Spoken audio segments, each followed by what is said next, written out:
Assalamualaikum warahmatullahi wabarakatuh. Halo teman-teman semua.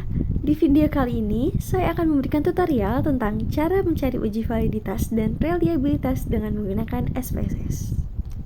Saya mempunyai data dengan 32 orang siswa atau responden dengan 7 buah soal, yang dimana untuk siswa ini saya lambangkan dengan variabel A1 sampai A32, dan untuk soal saya berikan variabel X dari X1 sampai X7 dengan menggunakan bentuk soal uraian.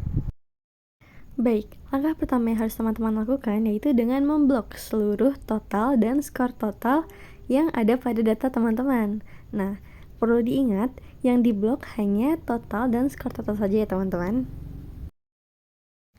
Lalu, langkah yang kedua, teman-teman membuka aplikasi SPSS yang ada pada device teman-teman, lalu pastikan teman-teman ada pada halaman data view, bukan variable view. Selanjutnya, teman-teman klik kolom var pertama yang ada pada baris pertama, sampai muncul warna kuning atau border hitam seperti yang ada pada gambar. Nah, teman-teman bisa mempaste data yang teman-teman sudah copy sebelumnya.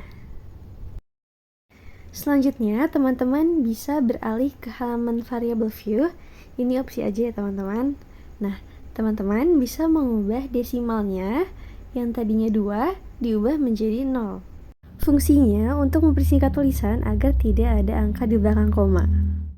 Teman-teman juga bisa mengubah namanya yang tadinya variabel 123 menjadi soal 1, soal 2, sampai total score.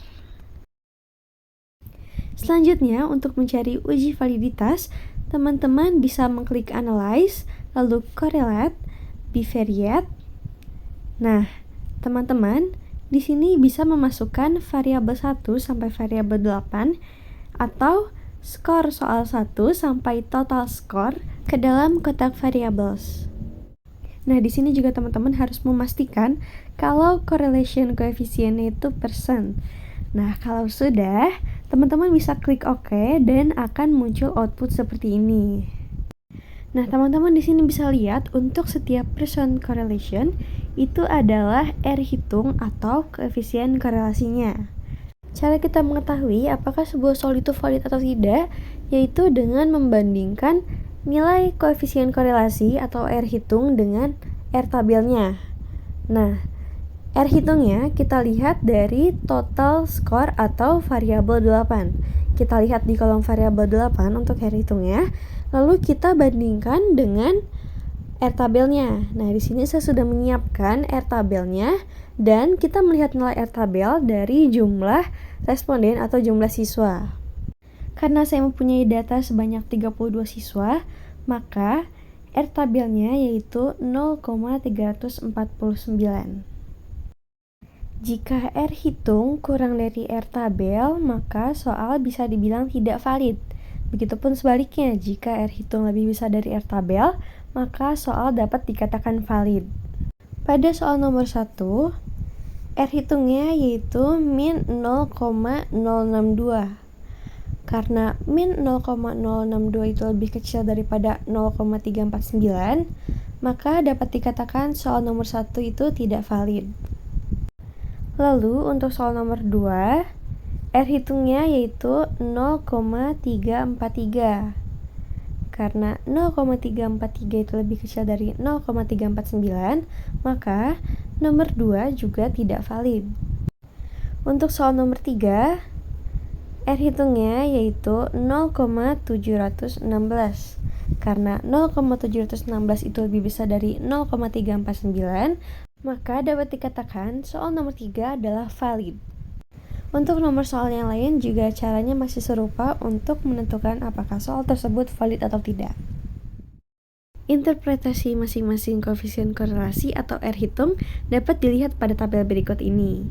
Contohnya, pada R hitung nomor 3 tadi yaitu 0,716, maka soal nomor 3 tersebut merupakan interpretasi tetap atau baik dengan kategori tinggi. Selanjutnya kita akan mencari reliabilitas dari data yang sama ya teman-teman. Nah, teman-teman di sini bisa mengklik Analyze, lalu Scale, Reliability Analysis. Nah, teman-teman di sini memasukkan skor soal 1 sampai skor soal 7 ke dalam items, ya teman-teman. Nah, untuk yang total skor, itu jangan dimasukkan ke kotak items, jadi cukup di kotak yang sebelah kiri saja.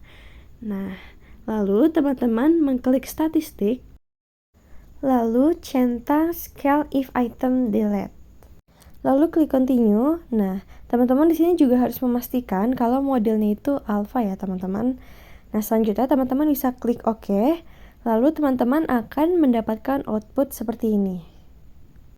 Jika dilihat pada tabel reliability statistik, di kolom Crown Batch Alpha, kita dapatkan nilai reliabilitasnya adalah min 0,006.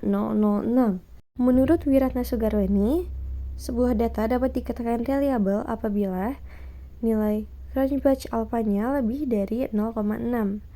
Karena data yang saya punya, nilai Crown Batch Alpha-nya hanya minus 0,006, maka data yang saya punya tidak reliable.